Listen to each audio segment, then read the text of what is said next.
Thomas, Percy, and the Dragon. Thomas and Percy are good friends, but sometimes Percy teases Thomas about being frightened, and he doesn't like that at all. One evening he was dozing happily, but Percy wanted to talk. "Wake up, Thomas. Are you dreaming about the time you thought I was a ghost?" "Certainly not. Anyway, I was only pretending to be scared. I knew it was you, really." Percy went on teasing him. "I hope the guard leaves the light on for you tonight." "Why?" asked Thomas. "I quite like the dark." "Oh, really?" exclaimed Percy. "I am surprised. I always thought you were afraid of the dark. I wonder why." Thomas decided to say nothing and went to sleep instead. Next day, Sir Topham Hatt came to see him. "I would like you to go to the harbor tonight. You have to collect something rather unusual." "What sort of something?" asked Thomas. "Wait and see," replied Sir Topham Hatt. Meanwhile, Percy was moving freight cars into a siding. Henry arrived with his goods train. The signalman changed the switches, and Percy waited on the siding until Henry had steamed by. Then there was trouble. "The switches are jammed," called the signalman. "I can't switch them back for Percy. The workmen will have to mend them in the morning. It's too late now." Said Percy's driver. "I'm sorry, Percy, but you'll have to stay here for the night." "Where are you going?" asked Percy. "Home for tea," replied the fireman. Percy was speechless. He watched as the other engines went home to the shed. Nighttime came, and Percy began to feel very lonely. "Oh dear," he murmured, "it's very dark." Oh, what's that?" It was only an owl, but Percy didn't realize it. "Oh, I wish Thomas were here too," he sighed. Thomas was waiting for his mysterious load at the harbor.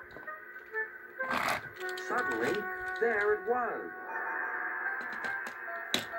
"Cinders and ashes," cried Thomas. "It's a dragon."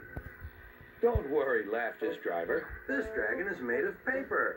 It's for the carnival tomorrow." Workmen lifted the dragon onto Thomas's low loader and put lights all around it for protection. Then Thomas set off into the misty night.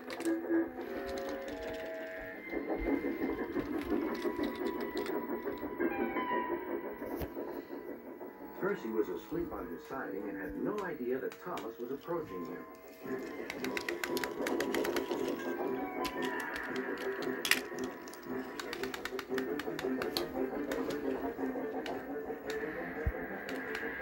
Percy woke up with a start.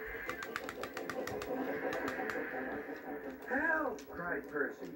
"I'm not going to open my eyes until my driver comes." Next morning, the switches were mended and Percy puffed back to the junction. Gordon was just about to leave with the express. "You'll never guess what I saw last night." Gordon was in no mood for puzzles. "I'm a busy engine. I don't have time for your games." "I seen a huge dragon. It was covered in lights." Gordon snorted. "You've been in the sun too long. Your dome has cracked." When the other engines heard the news, they laughed too. "Look out, Percy," chuckled James, "or the dragon may gobble you up." "No one believes me," thought Percy. "Maybe I did imagine the dragon after all." But Percy soon found out that he hadn't. "Help! Save me!" cried Percy. "It's all right," whistled Thomas, and he explained about the carnival. "By the way, how was your night out?" Percy decided to tell Thomas the truth.